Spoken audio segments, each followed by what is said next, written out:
Hello, and welcome to the podcast series, Creditors Corner Legal Talk, presented by Smith Debnam, attorneys at law, where we explore a range of legal topics impacting businesses and private individuals. Be sure to hit subscribe so you never miss an episode. My name is Christina McAlpin Taylor, and I'm an attorney at the law firm of Smith Debnam. I practice in the Consumer Collections Group for Creditors Rights work. I've been with the law firm for almost 15 years this coming September, and I'm excited today to introduce everybody to one of our newer associates, Melissa. Melissa, do you mind telling the group how long you've been with Smith Debnam? Hi, yeah, I'm Melissa Tulis, and I've been with Smith Debnam for almost a year now, just about 10 months this month. Wonderful, and we've been really excited to have Melissa on board. She's one of our associates who often travels to various counties in North Carolina, and she travels in South Carolina as well because she's licensed in both North and South Carolina. I'm licensed in North Carolina and Virginia, and today's topic is going to be road warriors, motion practices across the 100 counties in North Carolina and also in South Carolina. We're going to try to help some people out from learning some from some of our mistakes that we have made traveling to different counties and helping to give some suggestions on how to make sure that you're prepared when handling various motions in various different counties. Before we begin, though, Melissa, do you mind to give us that disclaimer? Absolutely. I want to note the information provided in this podcast does not and is not intended to constitute legal advice. Instead, any and all information shared is for general informational purposes only. Listeners should contact their attorney to obtain advice with respect to any particular legal matter. With that out of the way, let's now turn our attention to this week's topic. Thank you, Melissa, so much. So, like I said before, I have been practicing in the state of North Carolina for about 15 years this September. Probably about 3 or 5 years ago, I got licensed in Virginia. So I practice there as well, but most of my time is spent in North Carolina.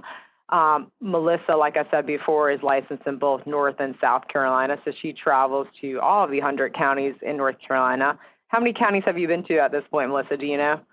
I do, actually. I printed off a list of all 100 counties from Wikipedia, and I've been crossing them off as I've traveled to new counties. So far, we are at 33. I've been to 33 counties in North Carolina for court. Wow, that's awesome. A year of work in 33 counties in North Carolina. How about South Carolina? Any idea how many counties you've been to there? Well, so far, I haven't been to any South Carolina in-person hearings. I did become licensed in South Carolina right at the beginning of the pandemic.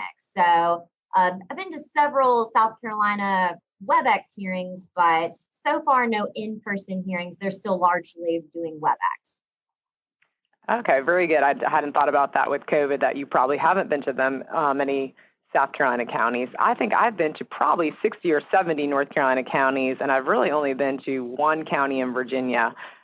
We rely heavily on local counsel to help us in various counties in North Carolina, South Carolina, and Virginia. So I think most of our conversation today will be related to North Carolina and the counties that we cover there and some tips that we have learned along the way. Melissa, do you mind to share with the group some things that make you nervous when you're preparing for motions? Absolutely. When preparing for motions, the first thing that comes to my head always is that I want to be more prepared than the other side. So to do that, of course, takes a significant amount of preparation. We do a lot of high volume work, so sometimes I will have a dozen cases on the calendar in one morning. So it does take a fair degree of preparation to be well-versed in what's going on in each of those individual cases. I want to review the file and just be familiar with what's been going on with correspondence with the other party, what has been filed, what are the other party's defenses, what's their position, are they represented by counsel? Some judges don't ask you a lot of questions, but a lot do. A lot of judges will ask you, what has been your contact with this other party, especially if they don't show up. If they don't show up to the hearing, it's not necessarily an automatic win per se. A lot of times the judges will dig a little deeper when that party isn't there to speak for themselves. So you really do have to be familiar with every single one of your cases from the genesis of that case. So that, of course, makes me not so much nervous, but it lights a fire underneath me to be prepared every single time. The way I do that best is I keep notes. because I can't rely on just remembering it all with the high volume of cases we do. So I take very good notes on every case.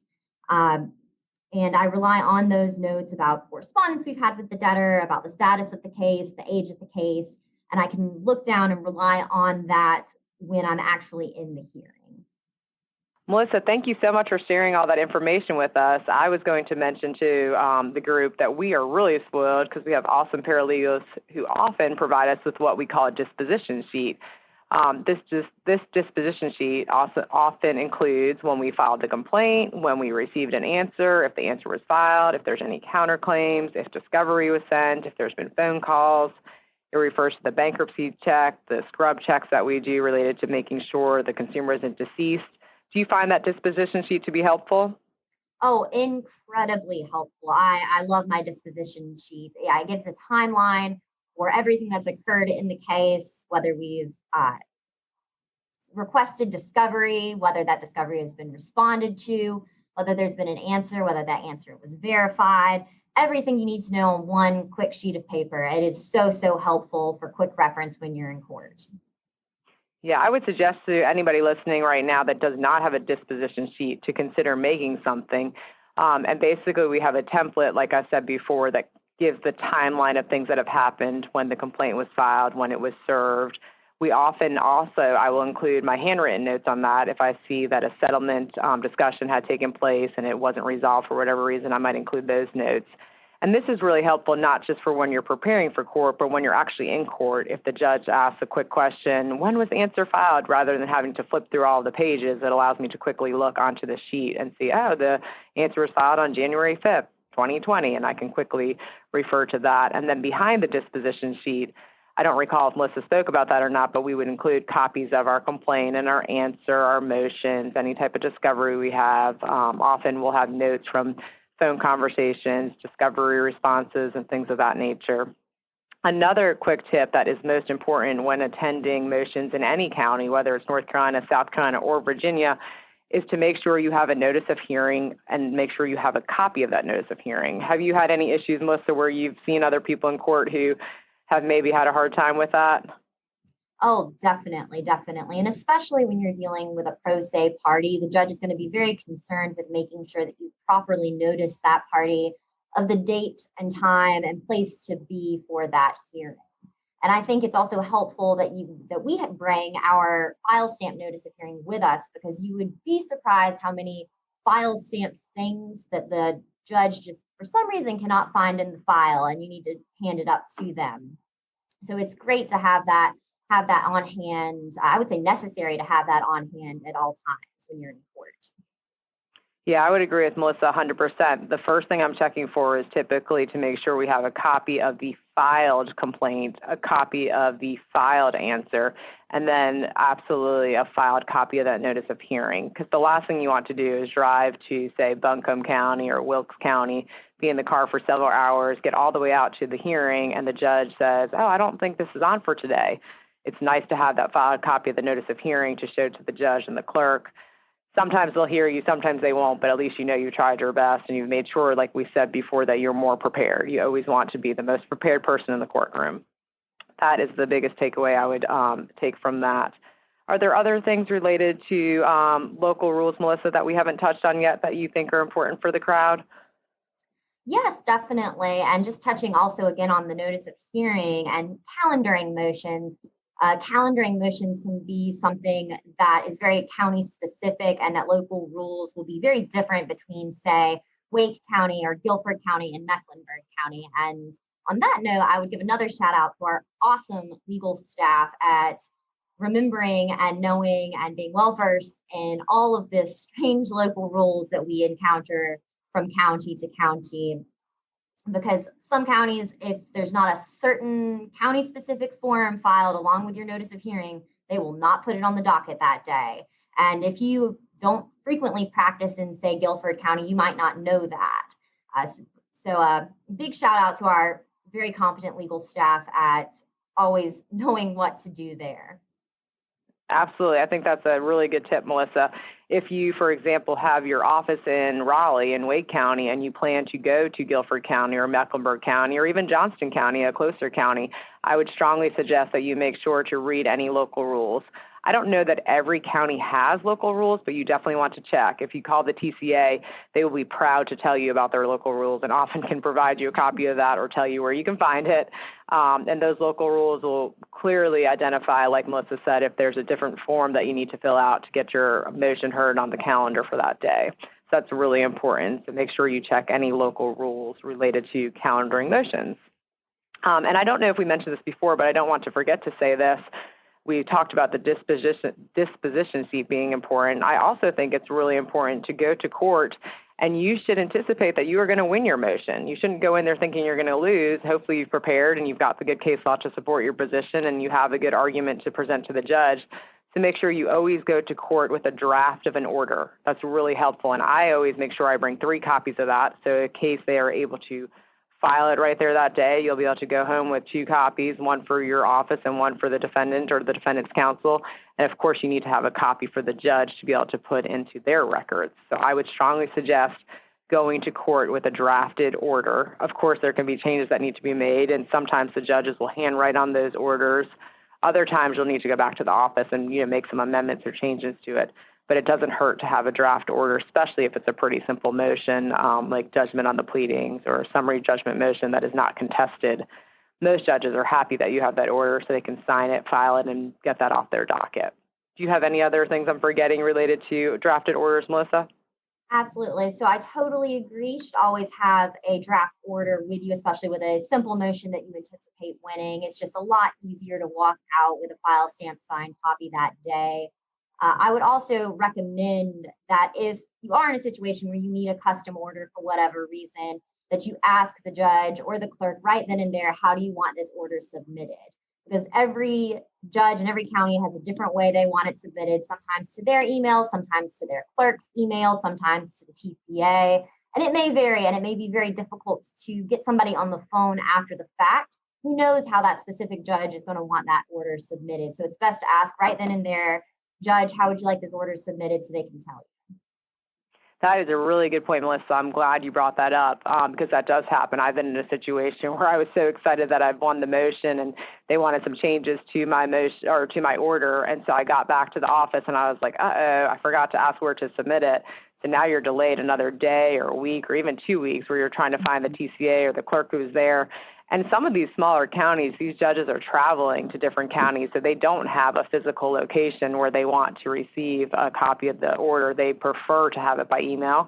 Other counties, they want you to make the 3 copies and send it to them in hard copy form by mail. So, Melissa, that's a really important point that you make. If you have to get an order to a judge, I would agree with Melissa. It would be encouraged to ask, and they anticipate that. I often ask for a business card if they have it, because sometimes it's hard in court to hear the way they're spelling names or abbreviations or however it is. But typically, they all have the same ending email address, and you can get that from the clerk. So I would strongly suggest that as well. That's a really good point about making sure you get contact information for where to send a copy of the order. Very good. Some other practical tips that I was thinking of, and Melissa, you might have hit on a few of these before, but I can remember as a new associate, my biggest concern was finding the courthouse and figuring out where to park. And Guilford County, for example, is very crowded, so I had to remember to bring change so that I could put it in the meter when I got there. And I don't recall, Melissa, did you speak to them about Guilford County and all of the different things they have related to the security lines? No, not yet. That is a helpful nugget of information if you've never had the joy of going out to Guilford County. Guilford County, if you ever go there, you should plan for an extra 20 minutes at least of standing in the security line. If you're not local counsel in Guilford County, then you have to wait outside, and they have a very extensive security check in Guilford County. Also, make sure to have your bar card with you, because if you do not have your bar card with you and your photo ID, they will not let you bring your cell phone in. They won't let you bring in a smartwatch or a laptop or anything unless you've got that bar card to show that you can bring it in. So very helpful to arrive early. Guilford County is also one of those counties where you might have to drive around the block a few times before you find a parking spot. So another reason to always arrive early in Guilford County. A funny story, one time I was going to Guilford County and I got caught in some traffic, so I was already running behind, which running behind is getting 30 minutes early to Guilford County. And I found a parking spot finally that was at one of those parking meters that you have to use the app on your cell phone to pay for it. And my cell phone was at about 1% battery. And I thought, Oh, oh my, no. luckily I had just enough battery to download this app and to pay for parking and to get into the courthouse in time. But it was a very, very stressful experience for sure. Yeah, I have a similar story, and I show my age when I remember probably parking in that same parking lot, and I had to find coins, and I was digging in my change to find what I could find to find enough quarters to put in for the parking meter. So I know exactly what you're talking about. But the point of the story is, in any county that you're traveling to, if you haven't been there before, I would suggest you always bring your bar card. Guilford County in particular, that's helpful so that you can make sure you get your cell phone in there. Because I've gotten all the way to the security line in Guilford County, not had my barcode, and then I don't have change for them to put it in their little lockers. And I had to borrow from the security guard and give her money back later. The point of the story being it's helpful to bring your bar card. If you don't need it, no big deal. But if you do need it, you'll be thankful that you have it. And of course, another practical tip is always making sure you dress for the part. Make sure that you have on your suit, you're prepared to look like an attorney. Some of the smaller counties are the opposite of Guilford County. If you look like an attorney, they might just wave you through security. So that is sometimes helpful so you can get to court on time, and maybe sometimes not helpful. That just varies, but you never know what you'll get depending on what counties you go to. So like Melissa said, I think being early to court is very important. And I would also suggest if you get to court early, I often will go and speak to the local counsel that are there early as well and introduce myself. And sometimes I'll even ask them, hey, do you know how the judge likes to have this heard? Does he do it in the order of the motion calendar? Does he go out of order? Does he do contested matters first? Does she do it this way? Local counsel can be a great asset to you because they can tell you a little bit more about how the practical part of the motions will be heard that day or how the calendar call will be heard. Can you think of anything else related to that I'm missing, Melissa?